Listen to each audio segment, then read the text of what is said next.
안녕하세요. 오늘 저희가 함께 들여다볼 이야기는 1988년으로 거슬러 올라갑니다.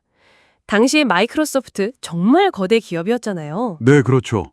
시가총액이 뭐 120억 달러 이랬으니까. 근데 그 마이크로소프트에 오라클이 정면으로 도전장을 내밀었던 그 시기 이야기입니다. 맞습니다. 빌 게이츠가 오라클의 아성이던 데이터베이스 시장을 뺏으려고 하니까 오라클이 가만히 있지 않았죠. 심지어 스파이 활동까지 동원하면서요. 와, 스파이 활동이요? 네, 오늘 청취자분께서 보내주신 자료들 보면서 이 기술 역사상 가장 치열했던 경쟁 중 하나를 한번 파헤쳐 보겠습니다. 이게 80년대 후반으로 가면 마이크로소프트는 윈도우로 PC 시장은 잡았는데 데이터베이스 쪽은 좀 약했어요. 아, 그랬군요. 반면에 오라클은 이 시장의 거의 절반 이상 압도적이었죠. 50% 이상이요? 대단했네요. 네. 근데 빌 게이츠는 딱 본 거죠. 아, 데이터베이스를 장악해야 미래 기술의 주도권을 잡는다. 그래서 마이크로소프트가 어떻게 했나요? 자체 개발했나요? 아니요. 그 대신에 당시 기술이 좋았던 사이베이스라고 있었는데 그 회사 SQL 서버 코드를 그냥 사버렸어요. 아, 그냥 인수를 해버렸군요. 네, 그게 더 빠르다고 본 거죠.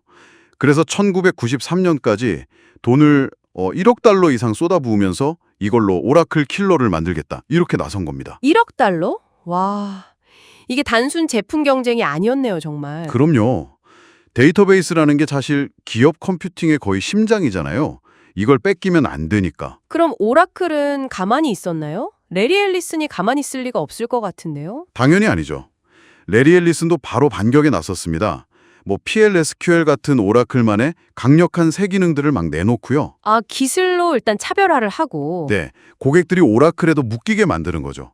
그리고 동시에 가격도 확 내렸어요. 가격까지. 그럼 마이크로소프트가 들어오기 어렵게 만들었겠네요. 그렇죠. 그래서 1992년에도 보면 시장 점유율 한 40% 정도는 지켜냈습니다. 방어를 잘 한 거죠. 40%. 그래도 여전히 강자네요. 근데 이게 시작이었다면서요.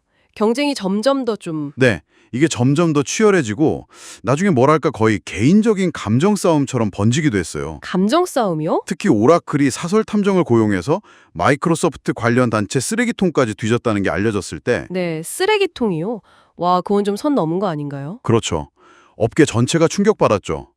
이게 그냥 정보 캐는 수준이 아니라 경쟁이 얼마나 좀 비이성적으로 갈 수 있는지 보여준 사건이었어요. 인재 빼각이나 IP 도용 의혹 같은 것도 계속 나왔고요. 와, 정말 진흙탕 싸움이었네요. 근데 여기서 진짜 흥미로운 지점은 이 싸움이 데이터베이스에만 머물지 않았다는 거예요. 아, 데이터베이스를 넘어서 어디까지 갔나요? 앨리슨이 1995년에 아예 마이크로소프트의 심장부, 그러니까 윈도우를 직접 겨냥합니다. 윈도우를요? 어떻게? 500달러짜리 디스크 없는 컴퓨터, 네트워크 컴퓨터 구상을 딱 발표해요.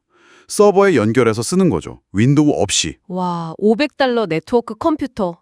이건 거의 마이크로소프트 PC 모델 자체를 흔드는 거잖아요. 그렇죠. 아예 판을 바꾸려는 시도였어요. 그래서 선 마이크로 시스템즈나 넷스케이프 같은 회사들하고 손잡고 반 마이크로소프트 전선 같은 걸 만들려고 했죠. 빌 게이츠도 가만히 보고만 있진 않았을 텐데요. 당연하죠. 빌 게이츠는 웹TV라는 회사를 인수해서 맞불을 놨어요. 가정용 TV로 인터넷을 쓰게 하는 거죠. 아, 웹TV. 거실로 전장을 옮긴 거네요. 네, 그야말로 전면전이었어요. 데이터베이스에서 시작된 싸움이 운영체제, 인터넷까지 막 번진 거죠. 정말 대단했네요. 그런데 이 치열한 경쟁에서 뭔가 결정적인 순간이 있었다고요? 네, 있었습니다. 바로 오라클이 미 법무부에 마이크로소프트의 반독점 행위에 대한 핵심 증거를 제공한 사건이에요. 오라클이요?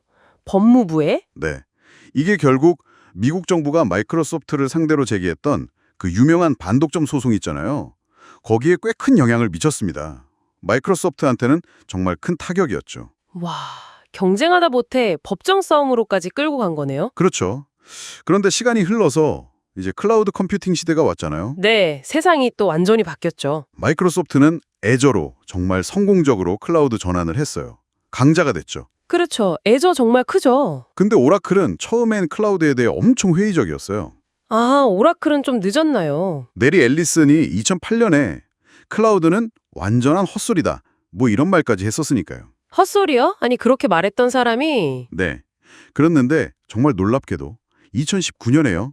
이 두 회사가 갑자기 클라우드 파트너십을 발표합니다. 네. 마이크로소프트랑 오라클이요? 그 쓰레기통 뒤지던 회사들이? 네.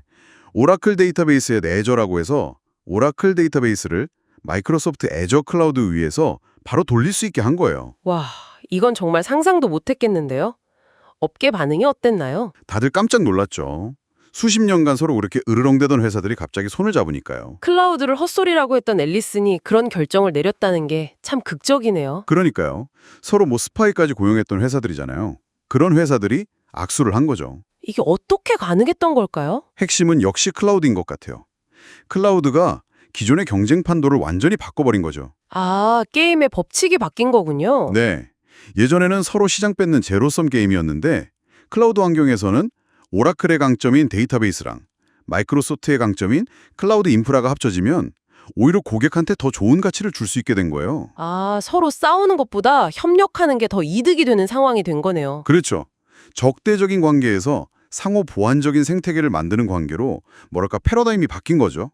서로가 필요해진 겁니다. 결국 그 치열했던 기술 전쟁이 막 요란하게 끝나는 게 아니라 이렇게 예상치 못한 악수로 일단락된 거네요. 네, 참 아이러니하죠. 이들의 관계 변화가 정말 기술 산업이 얼마나 역동적인지를 보여주는 것 같습니다.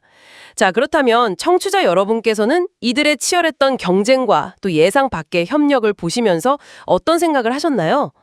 끊임없이 변화하는 환경 속에서 경쟁과 협력의 본질은 무엇인지, 또 살아남기 위한 전략적인 유연성이란 건 뭘지 한번 스스로에게 질문을 던져보시는 것도 좋을 것 같습니다.